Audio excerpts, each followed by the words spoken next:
Good morning, students, and welcome to your science class. Today we will learn about chapter number 8 of class 7th, the soil. In this chapter, we will learn about soil formation, composition of soil, soil profile, types of soil, soil color, properties of soil and crops, about soil erosion and methods to prevent soil erosion. हमारी अर्थ जो है उसमें land और water दोनों होते हैं. Water mainly exist in seas, lakes, oceans and river, और जो बाकी पार्ट है वो लैंड से कवर्ड रहता है. लैंड का भी ज़्यादा पार्ट जो है रॉकी है और जो बचा हुआ हिस्सा है वो सॉइल से कवर्ड रहता है. Now let's read what is soil. Soil एक इम्पॉर्टेंट नेचुरल रिसोर्स है जो प्लांट्स की ग्रोथ को सपोर्ट करता है on the surface of earth, और हमें और सारे ऑर्गेनिजम्स को सारी बेसिक रिक्वायरमेंट्स प्रोवाइड कराता है, चाहे वो फूड हो, क्लोथिंग या शेल्टर हो, और food for other organisms. Outermost solid layer है अर्थ की, और कलेक्शन एंड नेचुरल बॉडीज़ का जो कि उसमें ग्रो करते हैं और सपोर्ट करते हैं. ट्रेडिशनल डेफिनेशन है कि material which nourishes and supports growing plants, and component definition है कि सॉइल एक मिक्सचर है जिसमें mineral matter, organic matter, water और एयर प्रेजेंट होते हैं. इन सब की परसेंटेज अलग अलग होती है. सॉइल बनता कैसे है? सॉइल के बनने का जो प्रोसेस है वो बहुत ज़्यादा स्लो है और बहुत लंबा टाइम लेता है. सॉइल मोस्टली रॉक्स और मिनरल्स की वेदरिंग से बनता है. वेदरिंग एक ऐसा प्रोसेस है जिसमें रॉक्स जो है वो और भी छोटे छोटे पीसेस में ब्रेक होता है. ये छोटे पीसेस और भी ज़्यादा छोटे होते हैं और उन्हें हम कहते हैं सेडिमेंट्स. जब रॉक पूरी तरह से टूट जाते हैं तो दूसरे नेचुरल फोर्सेस उनको एक जगह से दूसरी जगह ले जाते हैं. नेचर में आप इसका एग्जांपल्स देख सकते हैं. जो बड़े बड़े माउंटेन्स होते हैं वो कन्वर्ट हो जाते हैं छोटी छोटी हिल्स में. वेदरिंग जो होती है मेनली 3 टाइप्स की होती है: physical weathering, chemical weathering and biological weathering. Let's have a look at the 3 types of weathering. First is physical weathering. Physical weathering जिसे हम मैकेनिकल वेदरिंग भी बोलते हैं, इसमें रॉक्स और मिनरल्स का ब्रेकडाउन होता है through direct contact with atmospheric condition जैसे हीट, वाटर, आइस, टेम्परेचर और pressure. Physical breaking up of rock but does not change its composition. जो रॉक की कॉम्पोजिशन होती है वो बिल्कुल भी चेंज नहीं होती है, कॉम्पोजिशन सेम रहती है, बस उसका स्ट्रक्चर चेंज हो जाता है. छोटे छोटे प्लांट्स रॉक्स के जो क्रेविसेस या होल्स होते हैं उसमें चले जाते हैं, और जैसे वो ग्रो करते जाते हैं वैसे उनकी रूट्स जो है वो रॉक्स पे प्रेशर डालती है और जो रॉक्स है वो ब्रेक हो जाता है. फ्रीजिंग और थॉइंग भी एक ज़रिया है रॉक्स के ब्रेकडाउन का. जब वाटर फ्रीज होता है क्रैक्स में तो एक्सपैंड होता है और क्रैक बड़ा हो जाता है. इसको हम बोलते हैं आइस वेजिंग. इसके अलावा वेटिंग और ड्राइंग और श्रिंकिंग और स्वेलिंग के थ्रू भी फिज़िकल वेदरिंग होती है रॉक्स की. Next is chemical weathering. ऐसी वेदरिंग जिसमें केमिकल्स इंक्लूड रहते हैं जो कि कुछ केमिकल चेंजेस करते हैं रॉक्स में और वो छोटे छोटे फाइन पार्टिकल्स में टूट जाता है. ये तब होता है जब केमिकल प्रोसेसेस से रॉक्स डिज़ोल्व या डिकम्पोज होते हैं, इसलिए इसे डिकम्पोजिशन या डिके भी बोलते हैं. इस प्रोसेस में रॉक्स की जो केमिकल कॉम्पोजिशन है वो चेंज हो जाता है. केमिकल ब्रेकडाउन जब होता है जब ये वाटर से कंबाइन होते हैं और कॉम्पोजिशन और साइज़ ऑफ मिनरल्स चेंज हो जाता है, इसीलिए उनको लेस रेजिस्टेंट बनाते हैं वेदरिंग के लिए. Then third is biological weathering. ये मेनली प्लांट्स और एनिमल्स इंक्लूडेड रहते हैं इस टाइप की वेदरिंग में. जो रूट्स होती हैं ट्रीज़ की उनके कारण, और बैक्टीरिया, लाइकन्स और दूसरे ऑर्गेनिजम्स जो एसिडिक सॉल्यूशन सिक्रीट करते हैं उनके कारण भी बायोलॉजिकल वेदरिंग होती है. ये एक स्पेशल टाइप कह सकते हैं मैकेनिकल या केमिकल वेदरिंग का. जो लाइकन्स होते हैं that is combination of algae और फंजाई, वो कुछ ऐसे एसिड्स सिक्रीट करते हैं जो रॉक्स को कमज़ोर कर देते हैं और वो फाइन पार्टिकल्स में टूट जाते हैं। लाइकन्स, फंजाई और दूसरे ऑर्गेनिजम्स इसमें इंक्लूडेड है। जो पूरा प्रोसेस है वेदरिंग का वो 4 स्टेजेस में कंप्लीट होता है। Now what is soil? Soil का कॉम्पोजिशन क्या है? जो सॉइल होते हैं उसमें मोस्टली 4 बेसिक कंपोनेंट्स होते हैं: soil particles, water, air and organic matter. और organic matter can be further divided into humus, roots और various types of living organisms. सभी के परसेंटेज अलग अलग होते हैं सॉइल में। Then next topic is soil texture. Texture होता है सॉइल का कि उसमें जो सॉइल के पार्टिकल्स हैं उनका साइज़ डिस्ट्रीब्यूशन कैसा है और वो छूने में कैसा है, दरदरा है, मोटा है या बिल्कुल फाइन है। इसके बेसिस पे जो सॉइल है वो हम ग्रेव, सैंड, सिल्ट और क्ले में क्लासीफाई कर सकते हैं। सॉइल का जो टेक्सचर है वो इन्हीं के रिलेटिव प्रोपोर्शंस पे डिपेंड करता है कि उसमें कितने अमाउंट में सैंड, सिल्ट या क्ले प्रेजेंट है। और जो कंसिस्टेंसी होती है सॉइल की it is determined by soil particle size. Soil texture percentage है सैंड, सिल्ट और क्ले का किसी भी पर्टिकुलर सॉइल में। इसको हम चेंज नहीं कर सकते हैं। Now next topic is soil profile. Soil profile, जो सॉइल है वो डिस्टिंक्ट लेयर्स में डिस्ट्रीब्यूटेड रहता है। उसका जो वर्टिकल सेक्शन होता है through different layers of the soil वो कहलाता है सॉइल प्रोफाइल। जो हर एक लेयर जो है वो टेक्सचर, कलर, डेप्थ और केमिकल कॉम्पोजिशन में अलग अलग रहती हैं। इन लेयर्स को हम होराइजन भी बोलते हैं। मेनली जो सॉइल है वो 4 लेयर्स में डिफ्रेंशिएटेड रहता है: A horizon, B horizon, C horizon और बेड रॉक। जो सॉइल है वो नीचे से ऊपर की ओर बनता है, तो सबसे नीचे पेरेंट रॉक रहता है और उसी की वेदरिंग से जो लेयर्स हैं वो ऊपर बनती रहती हैं और उसी के अकॉर्डिंग जो लेयर है वो डिफ्रेंशिएटेड रहती हैं। First is O horizon. O horizon में मोस्टली ऑर्गेनिक मटेरियल रहता है जैसे लीव्स, नीडल्स, ट्विग्स और एनिमल टिश्यूज़ जो मर चुके होते हैं। नेक्स्ट है इसके ए होराइजन। जो ए होराइजन है ये डार्क कलर का होता है, इसे हम टॉप सॉइल भी बोलते हैं। ये रिच होता है ऑर्गेनिक मैटर में जिसे ह्यूमस भी कह सकते हैं। ह्यूमस बनता है डिकम्पोजिशन प्लांट से और डेड और डिकेइंग एनिमल्स से।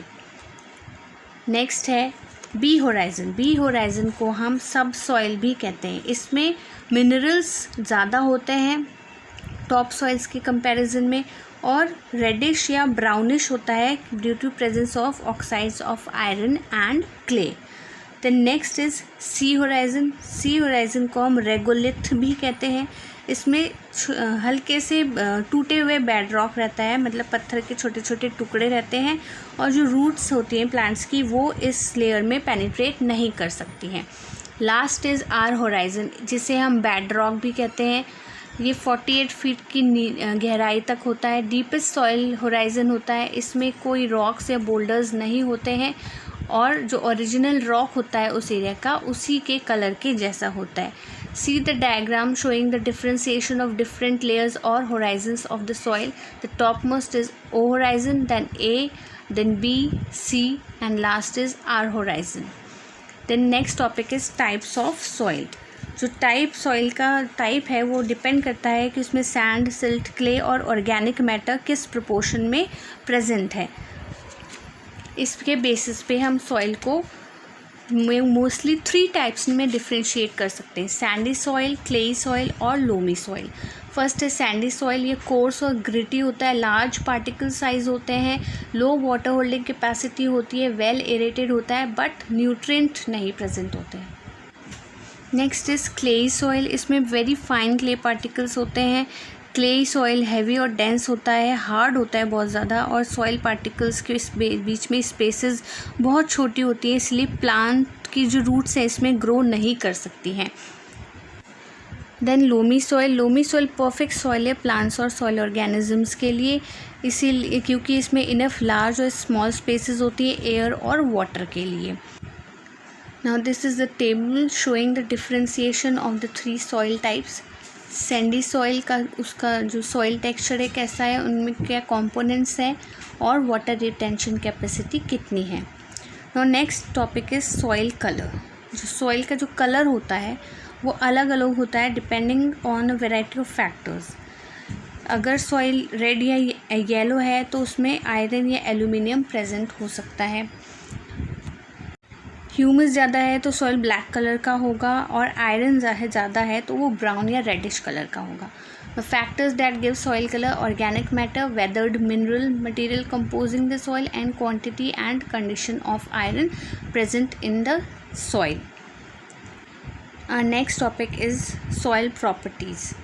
Soil की कुछ प्रॉपर्टीज़ होती हैं, जैसे मॉइस्चर कितना प्रेजेंट है, वाटर कितना एब्जॉर्ब करता है, और पर्कुलेशन रेट क्या है वाटर की सॉइल में।